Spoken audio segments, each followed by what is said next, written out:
네, 에스겔 24장 전체 말씀의 제목을 이렇게 한번 붙여봤습니다.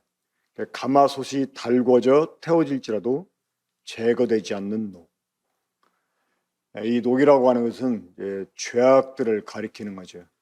그러니까 예루살렘의 이 죄악들이 아주 막 더덕더덕 붙어가지고 마치 그 무쇠 솥에 그 막 놋이 쩔어 이렇게 달라붙어 있는 것처럼, 그런 것들은 아무리 불로 태워도 그 녹이 제거가 되지 않는 것처럼, 그러니까 이스라엘의 죄악은 이제 더 이상 그 어떤 것으로도 씻어 버릴 수가 없는, 하나님이 그 죄를 인하여 그들을 아주 막 무자비하게 징계를 해야지만 정결해 갈 수 있는 그런 상태가 이제 된 거에 대해서 하나님께서 에스겔 24장을 통해서 말씀해 주십니다.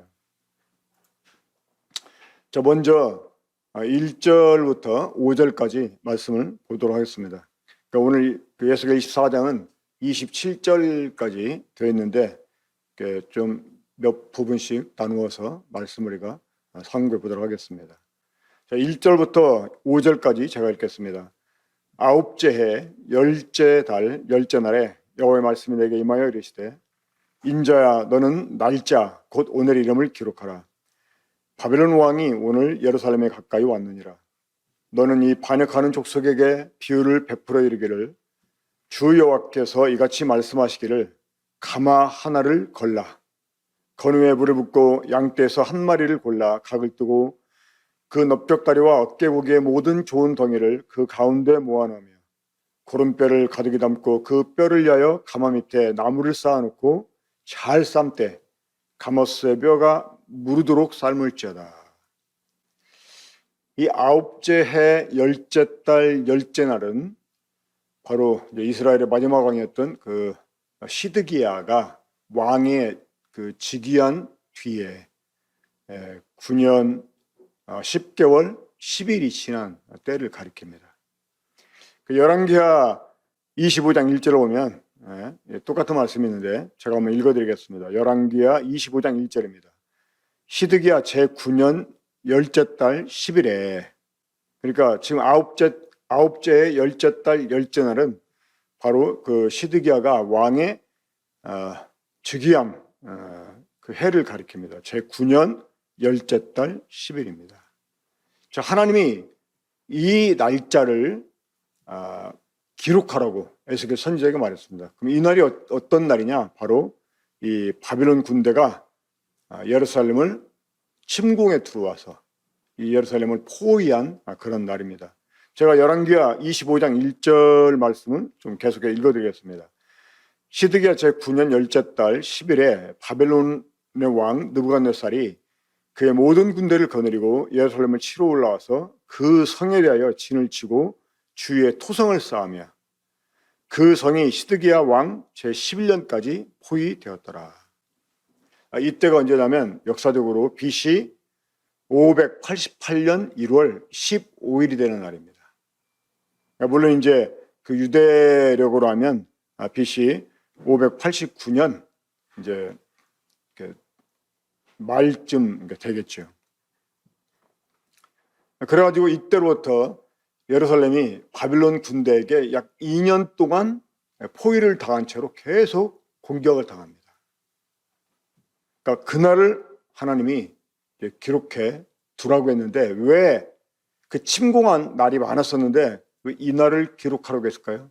바로 그것은 이 날이 이제 예루살렘을 완전히 멸망시키는 제3차 공격의 시작이기 때문에 그렇다고 하는 것입니다. 자, 이 당시 그 예루살렘 상황을 하나님이 에스겔 선지자를 통해서 유대 사람들에게 깨닫게 해주시기 위해서 하나님이 한 비유를 말씀해 주십니다. 가마솥 하나를 걸라는 것입니다. 그리고 거기에 물을 부어놓고 양떼 가운데서 한 마리를 골라가지고 각을 뜨고 뭐 넓적다리, 어깨고기, 뭐 좋은 부위든 나쁜 부위든 다 몰아놓고 그리고 뼈들을 이렇게 고르게 잘라서 거기에 넣은 다음에 그 가마 밑에 나무를 쌓아놓고 막 삶으라는 것입니다. 그러니까 심지어 막 뼈가 완전히 막 그 물러지도록 삶으라는 것입니다. 이것은 이제 마치 가마솥에 고기를 넣고 고기를 삶는 것처럼 이 바벨론 군대가 예루살렘이라고 하는 가마솥에 유대인들을 넣어놓고 아주 막 무참히 공격해 이제 들어올 것을 말씀하고 있는 것입니다. 자, 6절부터 11절까지 보면 그러므로 주 여호와께서 이같이 말씀하셨느니라.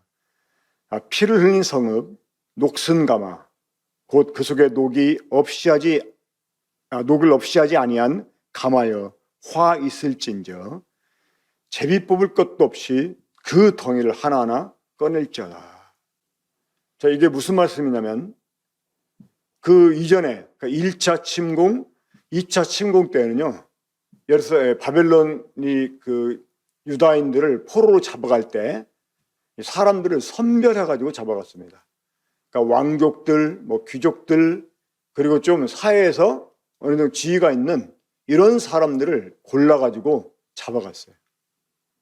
근데 이 3차 침공 때는 그런 거 가리지 않고 이제 무조건 다 잡아간다는 것입니다. 그러니까 죽일 사람 죽이고 이제 사로잡은 사람들은 누구나 다 할 것 없이 다 포로로 끌고 간다고 하는 거예요. 이 사람들이 가마솥에 고기를 넣고 삶으면 이제 처음에 그 솥 뚜껑을 열고 거기에서 이제 먹을 것을 건져내려고 하는 사람들이 어떤 걸 제일 먼저 건져내겠습니까? 제일 맛있는 거 건져내겠죠. 그래서 이게 뒤져가지고. 근데 1차, 2차 침공 때는 바벨론에서 포로를 끌고 갈 때 사람들을 선별해가지고 끌고 갔습니다. 그런데 이제 3차 침공 때는 뭐 그런 거 가리지 않고 여기 보면 제비 뽑을 것도 없이라고 표현했어요. 그러니까 선별하지 않고 무조건 다 잡아간다는 것입니다. 이제 7절 이후의 말씀은 바벨론이 그 유다인들에게 행하는 일을 말하는 게 아니고 그간에 이 예루살렘에서 얼마나 많은 악이 행했는지를 보여주는 그런 말씀입니다.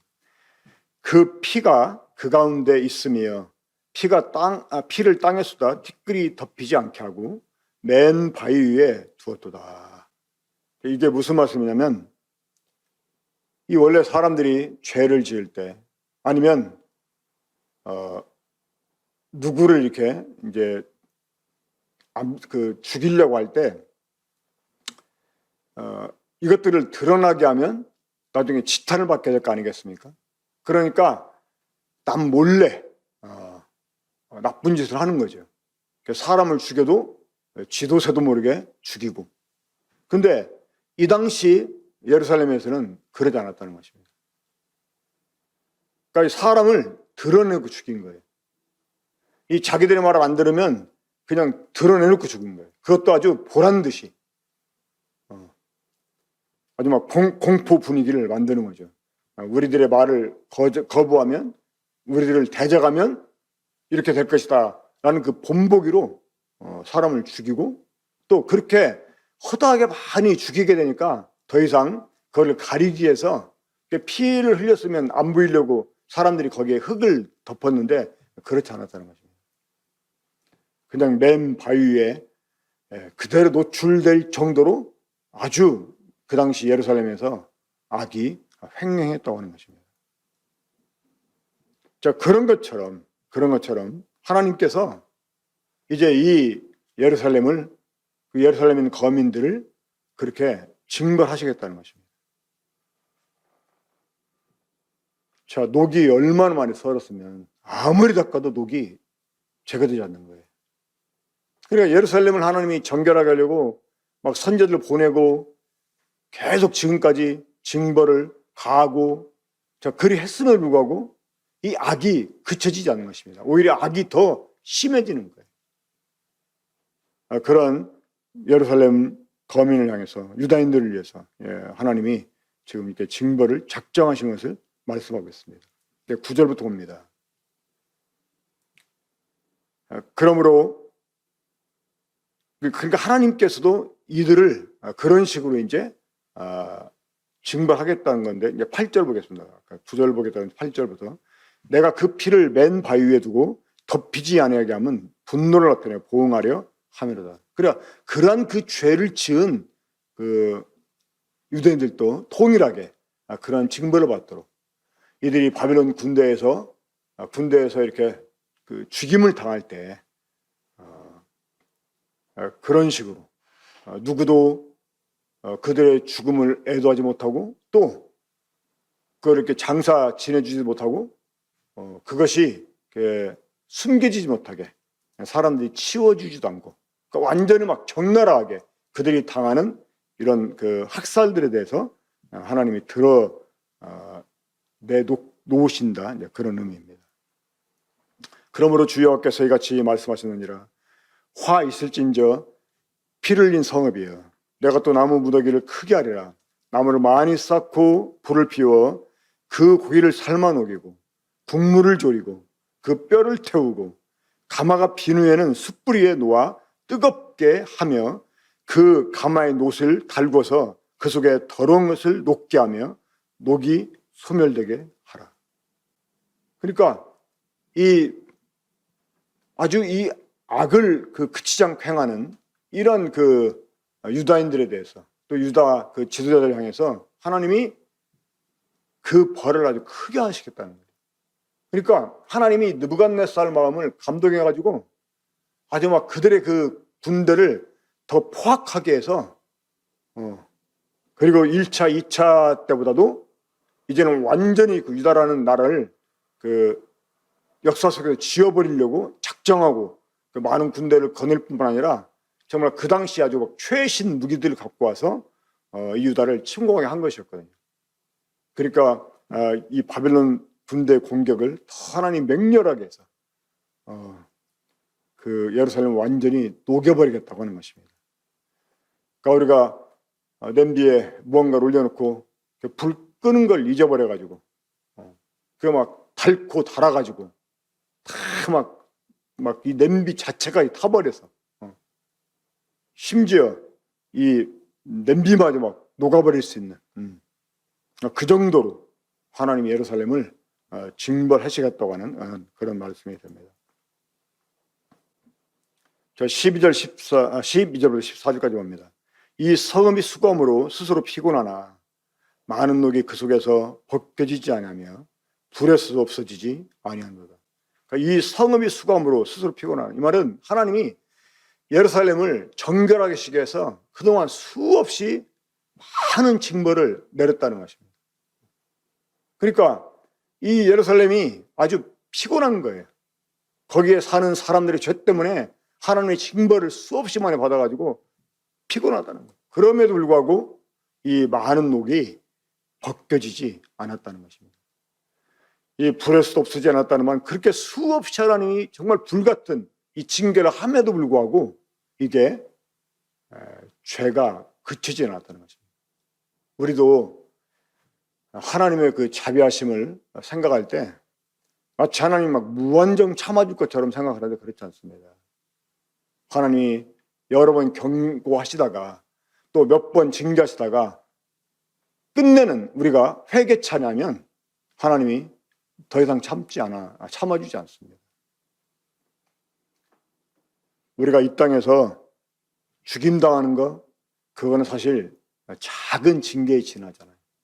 나중에 우리가 주님의 심판 앞에 서서 우리 몸으로 행함을 따라 선악간의 행함을 따라서 받는 그때 우리가 주님의 그 즐거움에 참여하지 못하는 그 영광에서 죄되는 것은 정말 아주 끔찍한 일입니다. 그것이 지옥이 아닐지라도 정말 끔찍한 것입니다. 이 바깥 어두운 데는 꼭 지옥을 말하는 게 아닙니다. 이 영광의 반대편을 가리킵니다. 우리들의 공력이 불로 시험을 받는다고 그 고린도서 3장에서 말씀하고 있습니다. 그 공력이 불타면 해를 받대라고 말씀했어요. 해를 받습니다. 그 공력이 그대로 남아있으면 상을 받지만 그렇지 못할 경우에는 해를 받습니다. 정말 그것은 아주 우리가 이 땅에서 몸으로 받는 징계 그것과 비교할 수 없을 만큼 정말 아주 비참한 그런 일이 될 것입니다.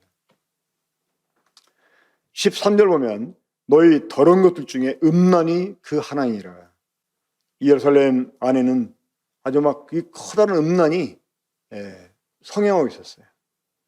가족 간의 근친상간, 심지어 그 어머니와 아들이, 뭐 시아버지와 며느리가, 뭐 막 그 남매지간에 이런 그 일들이, 뭐 그 이웃의 아내를 이렇게 범하는 일은 그건 너무나 흔한 일이었고, 근데 이 모든 그 음란이 사실은 하나의 보응으로 주어진 것이죠.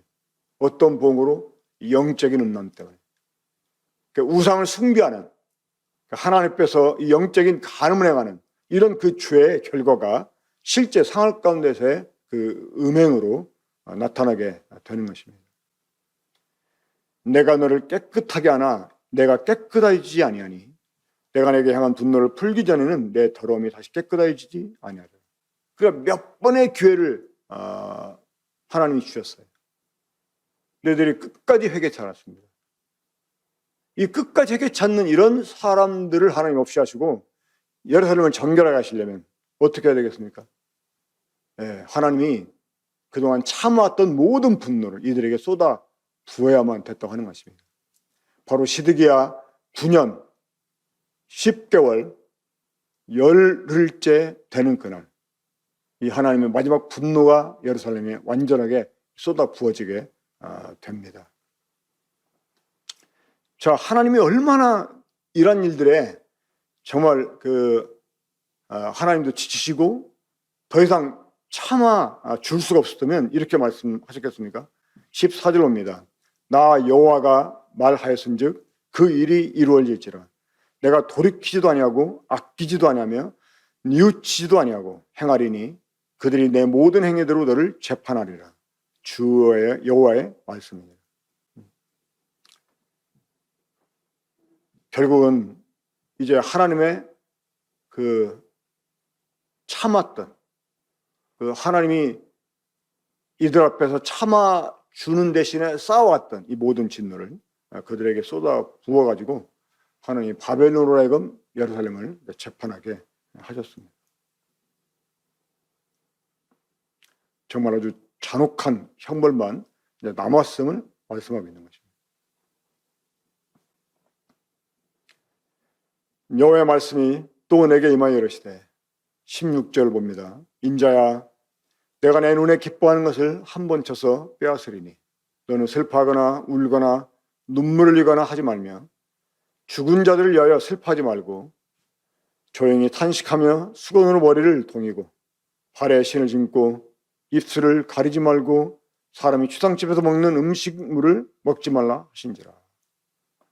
내가 아침에 백성에게 말하였더니 저녁에 내 아내가 죽었으므로 아침에 내가 받은 명령대로 행하며 백성이 내게 이르되 내가 행하는 이 일이 우리와 무슨 상관이 있는지 너는 우리에게 말하지 아니하겠느냐 하므로. 하나님께서 에스겔 선지자로 하여금 그 예루살렘 거민들에게 예언하게 하시기 위해서요, 이 에스겔의 아내를 죽게 하십니다. 이 말씀 보면서 참 선지자 일을 행한다는 것이 정말 참 굉장히 힘든 일이구나. 하나님이 이 에스겔로 하여금 예루살렘 거민들에게 예언하게 하시려고요, 그 하나의 표로 예루살렘 거민들에게 그 비유를 이렇게 보이게 하려고 에스겔 선지자 아내를 하나님이 죽게 하십니다. 그러면서 에스겔 선지자에게 슬퍼하거나 울거나 눈물을 흘리지 말라는 것입니다. 그리고 이 초상집에서 먹는 음식물을 먹지 말라는 거예요. 다시 말해서 이 장례식 같은 거 하지 말라는 것입니다. 그 아침에 하나님 말씀을 주셔서 예루살렘 거민들에게 말씀을 전하고 왔는데 저녁에 하나님이 에스겔 아내를 데려가신 거예요. 저는 이 말씀 보면서 이 성도들의 가족의 죽음을 생각해 보았습니다. 하나님이 이 에스겔로 하여금 하나님 말씀을 그 예루살렘 거민들에게 전하게 하는 일을 위해서 이 아내의 죽음을 사용하셨습니다. 이 성도들의 가까운 가족이 죽는 일, 뭔가 하나님 이 일을 통해서 우리들에게 세상을 향해서 무언가를 외치게 하려고 하는 일과 관계가 있지 않나 좀 생각을 해봤습니다. 저도 가끔은 전도 집회에서 죽음을 얘기할 때 제 아내의 죽음을 예를 들어서 말한 적도 있었습니다. 자, 그런데 사랑하는 아내가 죽었는데, 자, 16절에서도 하나님이 그 에스겔에 이렇게 말씀하셨습니다. 인자야, 내가 내 눈에 기뻐하는 것을. 그러니까 이 에스겔이 자기 아내를 정말 사랑했던 것 같아요. 그러니까 아내를 보면 기쁘고. 근데 하나님이 그것을 취하여 가셨어요. 그것도 예루살렘 거민에게 예언하게 하시려고. 근데 이제 에스겔 선지자가 아내가 죽었음을 알고 그 참 보면은 기쁨이 되었던 아내가 죽었어요. 얼마나 슬펐겠습니까? 근데 슬퍼하지 말라고 하신 말씀 때문에 슬퍼하지도 않고 울지도 않고 눈물을 흘리지도 않고 그냥 조용히 한숨만 쉬어대고 그러면서 또 장례식을 치르지도 않는 거예요. 이 추상집에서 먹는 음식을 먹지 말라 한 것은 그런 걸 준비하지 말라는 것입니다. 그러니까 이런 그 에스겔을 보고 그 예루살렘 거민들이 에스겔이 이렇게 물어봅니다. 19절입니다. 백성이 내게 이르되 내가 행하는 일이 우리가 무슨 상관이 있는지 너는 우리에게 말하지 아니하겠느냐. 그러니까 벌써 이제 하도 이런 식의 말씀을 많이 들었기 때문에 또 이런 에스겔의 그 행동을 그동안 예루살렘 사람들이 많이 봐왔기 때문에 뭔가 이것도 하나님이 에스겔을 통해서 우리에게 말씀하고 있는 거구나라고 그들이 생각을 했어요. 그래서 지금 백성들이 그렇게 물어보고 있는 것입니다. 내가 행하는 일이 우리가 무슨 상관이 있는 거냐? 있는 거지? 이러면서 말하라고. 저 에스겔이 말했을 때 이들은 또 잘 들었습니다. 에스겔 3장인가요? 5장인가요? 제가 그 장수가 갑자기 생각이 안 나는데. 하나님이 에스겔에게 그렇게 말씀하십니다. 이 백성이 너에게 말씀을 들으러 올 때 마치 내 백성인 양 말씀을 듣는다는 거예요. 근데 그들이 너를 통해서 전파되는 말씀을 들을 때 그걸 마치 노래 잘하는 자가 노래하는 것처럼 말씀을 들을 뿐이라고 하는 거예요. 그러니까 말씀을 들을 때는 하나님 백성처럼 듣는데 그때뿐이라는, 들을 때뿐이라는 거예요. 그대로 실행하지 않았어요. 여기서도 물어보잖아요. 우리에게 말하지 아니하겠느냐. 그러니까 말하면 듣지도 않으면서 뭐 또 말을 하라는 거죠. 그러니까 백성들이 에스겔을 통해서 하나님이 여러 가지 참 희한한 방법으로 그의 그 행동들을 통해서 말씀해 주셨기 때문에 그 아내가 죽었음을 보고 슬퍼하지도 않고 이 장례식도 치르지 않고 하는 에스겔을 보면서 뭔가 이거 지금 우리한테 하나님이 주시는 메시지 관련이 있다 생각을 하고 그들이 말씀을 하라고 지금 눈치를 채고 물어보고 있었던 것입니다. 자, 그때 예레미야가 그 하나님의 말씀을 그들에게 전해줍니다. 자, 20절부터 23절까지 보겠습니다. 내가 그들에게 대답하기를 여호와의 말씀이 내게 임하여 이르시되 너는 이스라엘 족속에게 이르기를 주 여호와의 말씀에 내 성소는 너희 세력 영광이요 너희 눈의 기쁨이요 너희 마음의 아낌이 되거니와 내가 더럽힐 것이며 너의 버려둔 자녀를 칼에 엎드려지게 할지라. 자, 오늘 우리는 지금 21절에서요 너무나 커다란 모순을 발견하게 됩니다. 어떤 모순일까요?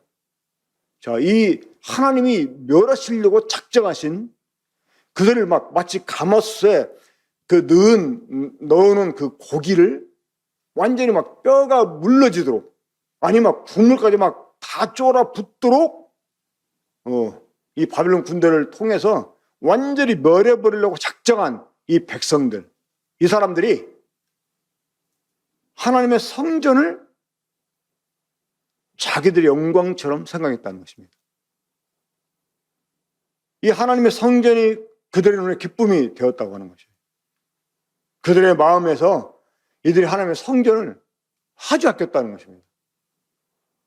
모순 아닙니까? 이 예루살렘 거민들이요, 하나님을 기뻐했어요. 하나님의 성전을 기뻐했어요. 하나님이 자기들과 함께 하신다고 생각을 했어요. 물론 이들이 성전을 귀하게 여긴 것 중에 하나도 그 성전에다 이들이 아끼는 우상을 세워놨기 때문에 그러기도 했었습니다. 자, 그런데 어떻게 이럴 수가 있는 거죠?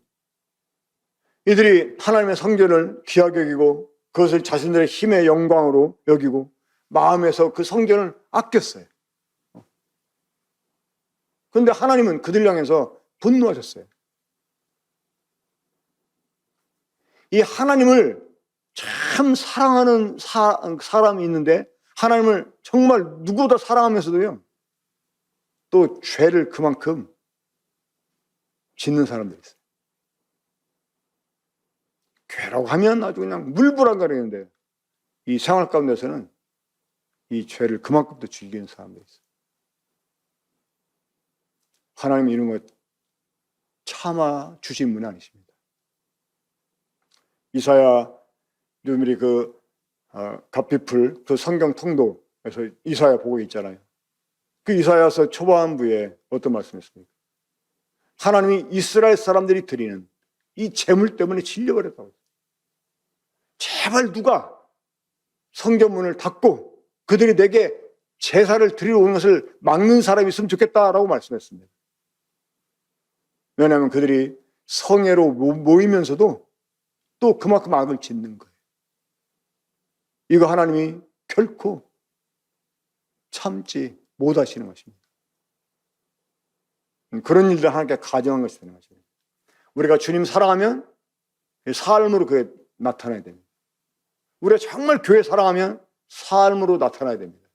우리가 정말 하나님 앞에서 하나님 기뻐하는 삶을 우리가 살고 한다면 우리의 실생활 가운데서도요, 이 다른 사람과의 관계 속에서도 그게 나타나야 됩니다. 에스겔이 자기 아내를 기뻐했던 것처럼 이 예루살렘 거민들이 하나님의 성전을 그렇게 기뻐했다는 거예요. 근데 그럼에도 불구하고 그들이 하나님께 계속 하나님이 참지 못할 정도의 죄를 짓고 있었던 것이에요.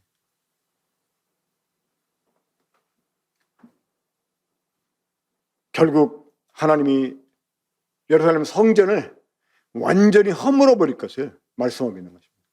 마치 에스겔의 그 기뻐한 아내를 하나님이 취하여 가신 것처럼 이 예루살렘 거민들이 자신의 힘의 그 영광이라고 생각을 하고 자신들 눈의 기쁨이라고 생각했던 그들의 마음의 아낌이 되었던 이 성전을 완전히 헐어버린다고 하는 것입니다. 하나님의 성전이 바벨론 군대에서 완전히 무너지도록 하나님께서 이 일을 허용하셨다면 예루살렘 거민들이 이 바벨론 군대의 칼에 도륙되는 일에 대해서는 얼마나 하나님께서 방관하셨겠습니까? 22절, 23절을 보면 너희가 에스겔이 행한 바와 같이 행하여 입술을 가리지 아니하며 사람 음식을 먹지 아니하며 수건 얼굴을 동인 채 발에 신을 신은 채로 두고 슬퍼하지도 아니하며 울지도 아니하되 죄악 중에 패마에 피차 바라보고 탄식하리. 그러니까 너무나 이 도륙이 극심하니까 이 바벨론 군대의 그 막 학살이 정말 그 말 그대로 학살이죠. 막 가공할 정도의 그런 그 도륙이 일어나니까 자기가 사랑하는 사람들이 눈앞에서 칼에 맞아 죽어가는 거 보는 거예요. 그리고 그것을 보고 울 그런 겨를도 없는 거예요. 그들을 장사 지내줄 수도 없고. 그러니까 자기 아내의 죽음을 보고도 슬퍼하지 않고 울지도 않고 눈물을 흘리지 않았던 에스겔처럼 그런 일을 예루살렘 거민들이 당하게 이제 된다고 하는 것입니다. 자, 이러한 일이 유다 사람들에게 표징이 될 거다 이렇게 말씀했습니다. 에스겔이 자기 아내가 죽었음을 구하고 울지도 않고 슬퍼하지도 않고 눈물 흘리지도 않고 그냥 조용히 탄식만 하고 이 장례식을 치러 주지도 않았던 것처럼 이제 예루살렘 거민들이 이런 일들을 똑같이 당하게 되는데, 이런 일들이 이제 그들에게 하나의 표징이 될 것이다 라고 말씀하십니다. 자, 26절 봅니다. 곧 그날에 도피한 자가 내게 나와서 내 귀에 그 일을 들려주지 아니하겠느냐. 자, 여기 도피한 자가 나오는데요, 하나님이 예루살렘 거민들이 이 바벨론 군대에 도륙을 당하고 포로로 끌려가는 가운데서도 몇몇 사람들을 피하게 하신 것 같습니다. 그럼 이들을 하나님이 피하도록 남겨두신 이유가 있는데 무엇 때문에 남겨주셨을까요? 하나의 증거를 삼으시려고. 그러니까 하나님이 이렇게 말씀해 주셨는데 결국 그 말씀대로 됐다 하는 것을 이 도피한 자들,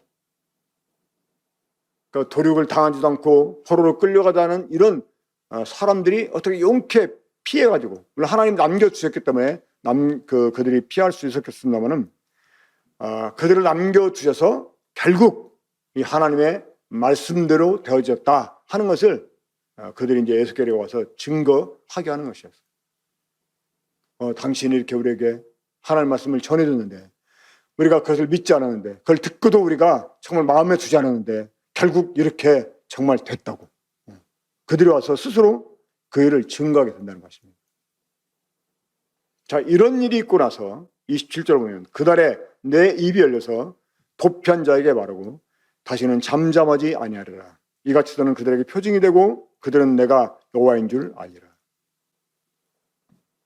결국 하나님이 예수께로 하여금 이제 유다인들에게 더 당당하게 말할 수 있게 하게 하신다는 것입니다. 다시는 잠잠하지 아니하리라. 그러니까 이 선지자들은 그 말씀이 이루어질 때까지는요, 그 일반 백성들에게 또 하나님 말씀을 거절하는 이런 사람들에게 거짓 선지자 취급을 받게 되고 미치광이 취급을 받게 됩니다. 그리고 반역자 취급도 받게 됩니다. 사실 에스겔 선지자나 또 그 이전에 예언했던 예레미야 선지자 같은 경우 얼마나 많은 고난을 받았습니까? 하지만 그런 일이 일어나고 나니까 어때요? 이 시드기야 왕 같은 경우는 예레미야를 보호하려고 했었어요. 이 바벨론 왕이 예레미야를 대우해서 그를 바벨론으로 모셔가려고 했었습니다. 왜냐하면 그 바벨론을 항복하라고 예레미야가 예언했었거든요. 그러니까 오히려 이제 바벨론을 위해서 말해준 것처럼 그들은 생각하고 그 예레미야를 이렇게 대우해 주려고 하는 예레미야는 바벨론에 가지 않죠.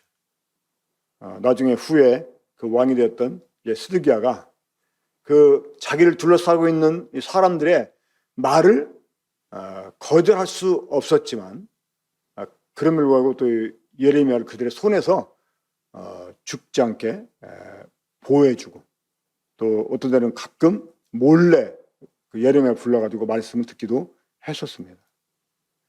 자, 그러니까 이 선지자는 자기가 예언한 바가 성취되기 전까지는 정말 미치광이 책임을 받을 수 있어요. 이 에스겔이 행하는 여러 가지 일들, 뭐 소똥으로 떡을 만들어 먹고, 뭐 머리카락을 막 날려가지고 막 칼로 막 휘두르기도 하고, 그러니까 완전히 이상한 짓 하는 거 아닙니까? 미친 짓처럼 보이지 않았겠습니까? 이 마누라가 죽었는데도 울지도 않고 슬퍼하지도 않고 장례식도 치르지 않고 이상하게 보일 수 있었던 것이죠. 하지만 이제 그러한 일들이 표징이 돼서 그 일 그대로 예루살렘의 유다인들에게 이루어 주게 된 뒤에는 다 도륙을 당하고 포로로 끌려가고 그나마 이제 겨우 하나님이 증거를 삼게 해서 남겨둔 이런 사람들이 와서 결국은 당신이 예언한 하나님 말씀대로 됐다라고 이렇게 그들이 인정을 하게 되는 그 말을 듣게 될 때 이제 이 선지자는 더 당당하게 그들에게 잠잠하지 않고 말할 수 있게 된다고 하는 것입니다. 무엇을요? 결국은 다 하나님 말씀대로 되어졌다고 하는 것입니다. 이제 우리는 지금 이미 되어진 일들과 또 앞으로 되어질 일들을 성경에서 보고 있습니다. 우리가 전하는 하나님의 말씀을 사람들이 듣고 우리를 제정신 가진 사람이라고 생각하지 않을 수도 있습니다. 하지만 결국 모든 것은 하나님의 말씀대로 되어질 것입니다. 우리가 때로 에스겔 선지자처럼 좀 무리들에게 이상한 취급을 받게 된다 할지라도 결국 하나님의 말씀대로 된다는 사실을 믿고 우리가 그 사람들에게 더 담대하게 하나님 말씀을 증거하는 이런 사람들이 되어야겠습니다. 오늘 그 에스겔 24장 보면서 아무리 나름대로 하나님을 살아간다고 하고 하나님 기뻐한다고 하고 뭐 교회를 위한다고 해도 그것이 하나님 말씀하는 대로 일상의 삶 가운데서 정말 열매로 드러나지 않으면 그러한 신앙은 사실은 이 우상을 숭배하는 것과 크게 다를 바가 없습니다. 예루살렘 거민들은 그런 식으로 나름대로 하나님을 섬긴다고 했어요. 바벨론이 쳐들어와도 하나님이 자기들을 보호해 주실 것이다. 그런 믿음이 있었어요. 하지만 그거는 그들의 생각이었고요. 그러니까 하나님 보실 때는 그들은 여전히 정말 악인들이었고 죄인들이었습니다. 정말 죄가 되지 않는 녹 같은 존재였던 거죠. 우리도 하나님 앞에 정말 그런 취급을 당한다면 정말 이런 두려운 일입니다. 무엇보다 우리의 삶 가운데서 하나님의 그 말씀이 열매로 드러나지는 이런 삶으로 우리가 하나님 앞에서 응답하는 이런 삶을 살아야 된다고 생각을 합니다. 우리에게 주신 교훈을 나름대로 받고 우리를 하나님이 책망하실 때 겸손하게 회개하는 마음으로 그런 말씀 받고 또 교훈하실 때 정말 중심으로 온유한 마음으로 그 말씀 받아서 그 말씀을 실행하고자 하는 이러한 사람들이 되어야겠습니다. 우리 다시 한번 기도하고 마치겠습니다. 아버지 하나님, 오늘 저희들에게 에스겔 24장을 통해서 또 교훈해 주시고 책망해 주시고 주님이 기뻐하시는 바가 뭔지를 알게 하신 것 생각할 때 감사를 드립니다. 때로 주님, 저희도 이 땅에서 하나님 말씀을 사람들에게 전하는 이런 일을 하게 될 때 무리들에게 이상한 취급을 받게 된다 할지라도 이것들이 다 그들에게 표징이 될 수 있다는 사실 기억하면서 우리가 담대하게 주님 의지하고 사람들에게 하나님의 말씀을 증거하는 자가 되기 원하옵나이다. 결국 하나님의 말씀대로 모든 것이 되어질 것을 우리가 확실하게 아옵나이다. 우리가 더 당당하게 믿음으로 이런 말씀들을 증거하는 일을 주저하지 않는 저희에게 주시길 바랍니다. 오늘 주신 말씀 다시 한번 감사를 드리옵고 우리 구주 예수 그리스도 이름으로 기도합나이다. 아멘.